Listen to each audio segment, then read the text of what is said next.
njaaxum bu rëy la. que mbiru avortement médicalisé suñ ko bàyyee mu jàll ci réew mi ñu daganal ko comme danger wu ñu daganal affaire LGBT lay doon ñaawteef bu rëy lay doon te lu ne mën na cee dal réew mi ndax dañuy daganal faat bakkan parce que avortement médicalisé dañ ko tubaabal rafetal ko noonu mais suñ ko waxee ci wolof xëy na askan bi gën a xam lan la faat bakkan la ku bëgg a faat sa bakkan nga dem faat sa bakkan yaa xam donte woon islam araamal na ko waaye nga nekk magum jëmm bëgg a faat sa bakkan yaa xam am maa nag léegi nee nañ daganal faat bakkanu jàmbur loolu kenn mësu koo gis tey tubaab yi li ñu doon tuddee civilisation yëpp suul nañ ko teg ci seen tànk di dundee ceddo ba pare bëgg ñu woo ci loolu faat bakkan ndax bakkan boobu tooñul bakkan boobu ñaari nit ñoo ko séq ba mu juddu la l'islam tëraloon moom mooy que ñaar ñi koy séq ñu séq ko ci buumu sëy ndax bu xale bi juddoo ñu mën koo taxaw papa ji xam ay àqam ak ay droit am ay devoir am yaay ji noonu xale bi ñu mën koo taxaw loolu mooy tax sax ni papa ji su ko taxawul sax yaay ji am na droit dem ci yoon ne kii de moo ko jur te nangu koo taxawu yaay ji tamit ci boppam bu fekkee dafa sàggan yoon mën naa ñëw am nu mu taxawee mbir mi kon loolu lañ doon bëgg ci xale bi amaa nag léegi xale bi juddu tooñul kenn ñaari mag séq ko wala même bu dee sax mag ak xale waaye nit la am bakkan gisuma lenn lu mën a layal muy ci xel muy ci diine muy ci philosophie ñuy faat bakkanu koo xam ni moom tooñam rek mooy li mu judd parce que noonu lañ ko mën a tuddee maanaam dafa judd rek wala nar a judd ñu ne nañ ko faat parce que ni mu juddoo neexuñu spot boobu ñuy wax ne dañ koy def fan yii yëpp am na samay xarit yu ma ko wax ma leen doon wax ne jotuma ko seetaan bu fekkee ni dañuy jël benn xale di ko waxloo loolu ci boppam ci sax jaaduwul mineur xale bu ndaw bu nekk mineur ci boppam déjà jaaduwul ñu koy waxloo ay programme yoo xam ni ay magum jëmm ñoo ko naal teg ko te xale boobu di wax sax xamul li nekk ci gannaaw kon loolu ci boppam sax jaaduwul pour man ci sunu conscience sax dañu war a tere boobu spot parce que mineur doo ko gàdduloo question boo xam ni dafay laal constitution au Sénégal mooy que ne constitution Sénégal loi au Sénégal dafa araamal faat bakkan lu dul avortement lu dul yaay ji ëmb dégg nga bakkanam nar na cee rot te loolu maa ciy waxtaan ak samay xarit médecin ñu ne mais te loolu sax mooy ay cas particulier yoo xam ni jigéen bi dafa am ay problème cardiaque souvent bu ñuy wax sax naan risque de mort pour la femme mooy ay complications cardiaques donc pour sax ñu mayee avortement sax lu jafe la rawatina nag ñu ciy wax loo xale bu ndaw boo xam ne mineur la xamul enjeu yi ci nekk gis nga manipulation bi li mu leen jaral déjà loolu benn la ñaareel ba mooy que boo jëlee spot boobu nga jàngat ko xale bi lu muy wax dañ ma violé kon li ñu war a njëkk a xeex mooy viol te viol li koy xeex lu baree bari la sensibilisation bi parents yi dégg nga ak lu baree bari kon nañ gën a def doole ci prévention viol kooku benn ñaar mooy que xoolal xale bi dafa ëmb mu ne lii moo tax sama jàng yàqu maanaam jàng bu yàqu loolu du lay pour faat bakkan jàng bu nar a yàqu du lay pour faat bakkan moo ëpp doole jàng waaw parce que xale bu jigéen boobu bu fekkee ni jàngul mën na bañ a jàng pendant 2 ans 3 ans après mu dem jàngi on se fiche de qui ngeen baal ma kàddu bi on se fiche de qui on se moque de qui dans ce pays là ah mais ku nekk si ñun ñi presque am na ay temps yoo xam ne sa jàng flotté na te du forcément sax affaire kii affaire lor war na lor kon lu tax ñu bëgg a jël affaire jàng bëgg ko jiital manipulation la encore manipulation mais manipulation bu ridicule nañ wut leneen bi doxul bi c'est médiocre nañ wuti waat design xaw ma lan ku leen defal benn bu intéressant ma eggali foofu noonu ci affaire jàng boobu kon jàng bi du lay ñetteel ba mooy xale bu jigéen wala jigéen bu mag boo xam ni da nga am sa ëmb nga ne bëgguloo ko doom ji bu juddoo ñu teg ko ci loxo ñu ko mën a toppatoo xale bu jigéen boobu tamit mën na am doomam ba pare doom ji ñu toppatoo ko mu jàngi loolu warul jar ñuy faat bakkan parce que tey jii du gis nga ko léegi crèche yi ni ñu fi bëree léegi keroog kan ba xale bi faatu ci benn crèche ñaata mois la am 10 mois bu fekkee léegi jigéen mën na jël doomu 10 mois am dénkaane ko kon kay mën na jur doom tamit dénkaane ko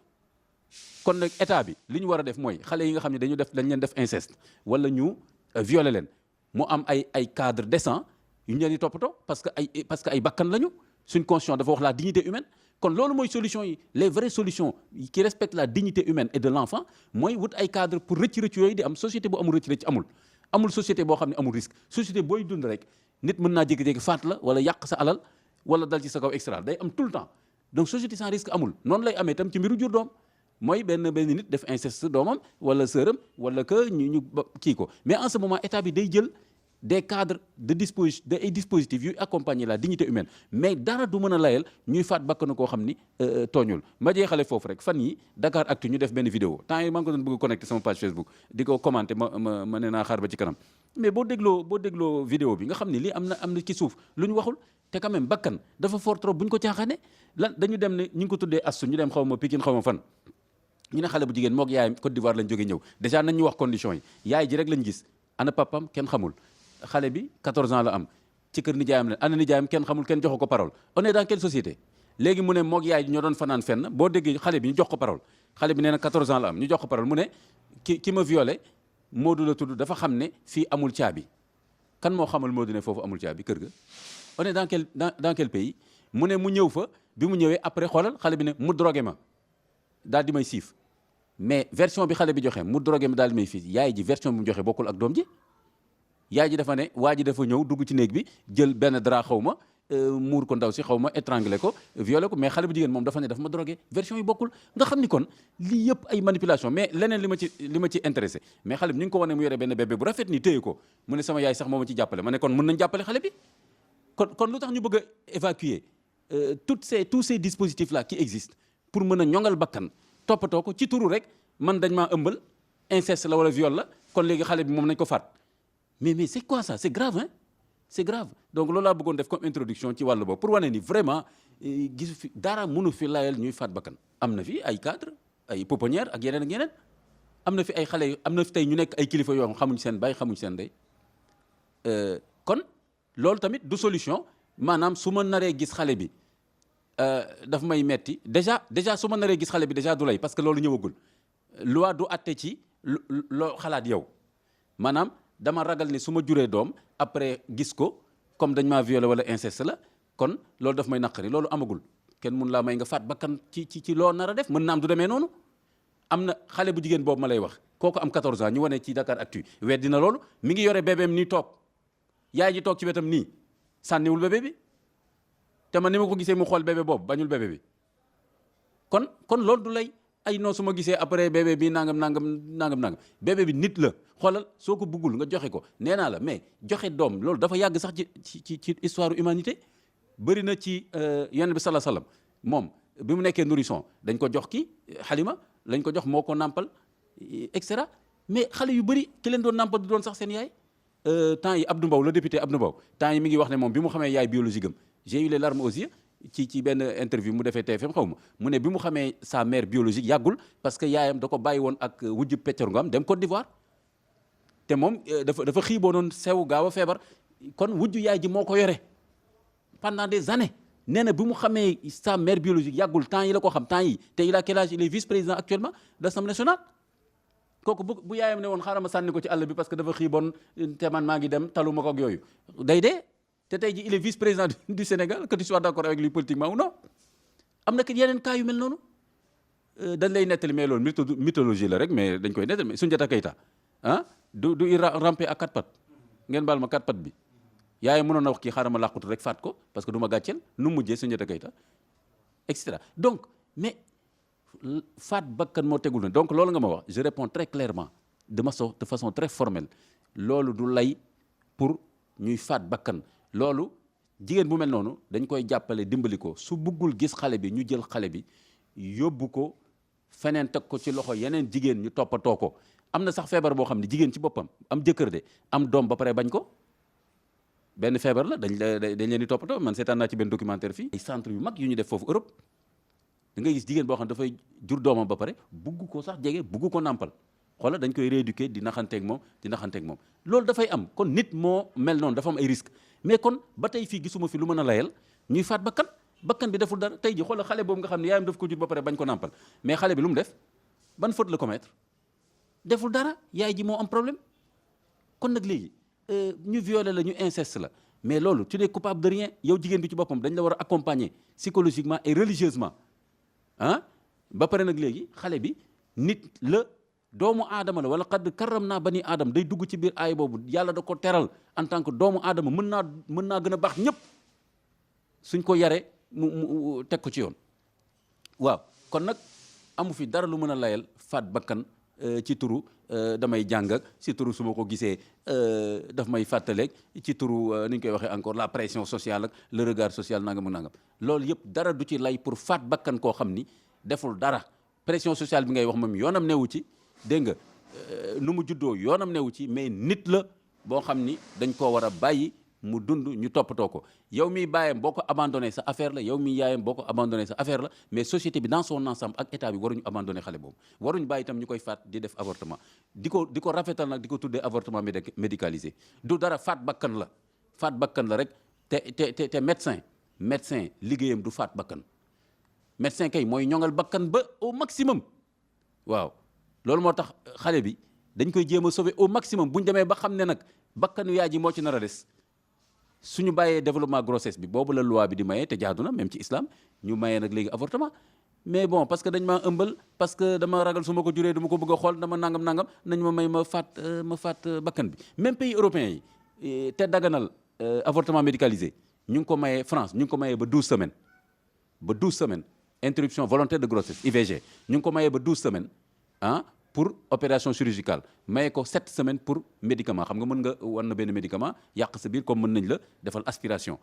lu tax demuñu plus parce que dañu xam ne à partir de 12 semaines vraiment bakkan la quoi. maa ngi wax sama collègue yi oustaz imam ñu def très attention aux manipulations parce que association famille dañuy liggéey ay imam ak ay oustaz ci principe je vois aucun problème mais il faut pas ñu leen di dugal ci seen agenda ñoom donc islam li mu wax ci affaire ruux malaaka bi mi ngi koy ëf ci nit ki te mu nekk ci biiru yaayam ci 4 mois loolu c'est une question théologique bu ñu war a teg fële à part ça n'a rien à voir ak affaire avortement loolu information bu ñu jox la rek sur le plan du mystère de Dieu donc bu ñu ko utiliser di ko instrumentaliser ci cadre avortement loolu tax ko jóg la preuve mooy tubaab bi ni ñuy posé avortement ñoom ils s'en fichent complètement affaire ruux gëmuñu ko ñoom yaram lañ gëm embryon mais gëmuñu ay malaaka bu indi ruux ak yooyu kon ñi utiliser loolu fi ñi xam ne Sénégalais yi dañu gëm l'islam gëm alquran hadith ñoo koy utiliser mais les mêmes personnes qui te disent que oui 4 mois la ruux di dugg mais ñoom seen bopp ñooy bañ yeneen atte l'islam ci yeneen situation kon dañuy instrumentaliser en fait l'islam kon islam dafa araamal avortement lu dul ci fekk yaay ji nar na cee faatu loolu mooy atte bi sur le plan droit islamique loolu mooy atte bi affaire nag 4 mois lay am ruux loolu mooy degré de gravité bi rek c'est-à-dire que dañ naan nag avortement li borom xam-xam wax mooy avortement mi ngi gën a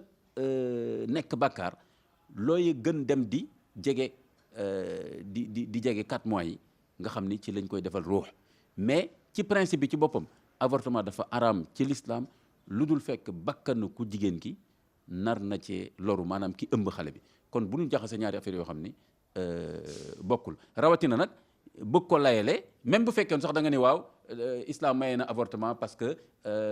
4e mois lañ ciy def ruux même bu doon loolu la sax mais islam mayewul avortement ci ne day yàq sama jàng wala du ma ko bëgg a xool wala la pression sociale attention le droit islamique duñ ko fooyee doo ko fooyee dafa am cohérence dafa am ay prémices am cohérence c'est-à-dire que lii ak lii moo tax islam wax lii kon atte l'islam dafa am fu mu jóge ak raisonnement bu ñu koy defee mais du question da ngay cuqati fii jël benn xadisu ruux bu ñuy def fii bàyyi fee benn aaya bàyyi fee non donc j'appelle bien les oustaz et les imams qu'ils fassent très attention ñu leen di dugal ci agenda yooyu ay raisonnement yoo xam ni ñi koy tenir ci cas boobu boo leen cuqee ci l'islam ci beneen wàll ñu bañ jigéen ñooñu di wax loolu boo leen ne islam moo ne nañ muuru ñu bañ te aay yu leer la waaw boo leen ne islam tere na LGBT wala njaalo yooyu ñu indi la question liberté nangam kon il faut faire très attention ci wàll boobu. c'est vrai chaque fois dañuy wax christianisme musulman mais problème bi mooy que maanaam islam ak christianisme ñu ngi def lu ñu mën mais lépp loo xam ni war nañ ko wax nit ñi oustaz yi prêtres yi ñu ngi koy wax au contraire sax am na ñoo xam ne dañu jàpp ne dañoo bëri wax ah ils font trop la leçon aux gens ah nangam ak nangam dañuy nekk fii rek tout le temps di moral nit ñi ah gënuñu gëm yàlla kenn ah alaxira la et cetera kon kay on peut pas reprocher aux religieux de ne pas parler kon religieux yi question yooyu je suis sûr que au niveau de l'église ñoom dañ ci tar bu baax a baax xam nga li ñuy wax si ñun ay 4 mois yi loolu mooy le droit islamique sax mais église ñoom absolument contre l'avortement loolu moo tax dina ma jaaxal fii Sénégal loolu war fi mën a jàll parce que jàngu bi andu ci l'islam andu ci la religion traditionnelle andu ci au contraire boo demee dans nos relations dans nos religions traditionnelles dans nos traditions dénkaane xale ak toppatoo ko moom dañ ko miin dañ ko xam loolu jaaxalu leen le fait christianisme ak musulman kon ñu ngi def lu ñu mën mais maintenant dafa am beneen côté boo xam ni espace public boo xam ni dafay restreindre message boobu mooy que tey ji loo mën a wax nit ki ci l'islam wala ci christianisme bu génnee dem seetaan benn télé ñu génnee spot bu mel noonu wala série pornographie yi xew fii léegi ak sketch yi am léegi nga xam ne xoolal li ñu ciy wane jigéen ñi nu ñu mel j'ai dit bu fekkee ni jigéen Sénégal léegi nii lañ mel on est foutu maa ngi koy wax keroog benn soxna mu ne ma non imam pourtant lii mooy réalité ma ne ko mu ne ma ne ko kon c'est plus grave mu ne ma lu tax nga wax ko ma ne ko fekkee kon jigéenu Sénégal yi nii lañ mel léegi wor nangu jëkkëru jàmbur njabar njaaloo xaalis jaral leen ma ne ko fekkee jigéenu Sénégal nii lañ mel léegi kon on est foutu nañ teg suñu bagage ñëpp dem toog kon nag heureusement que loolu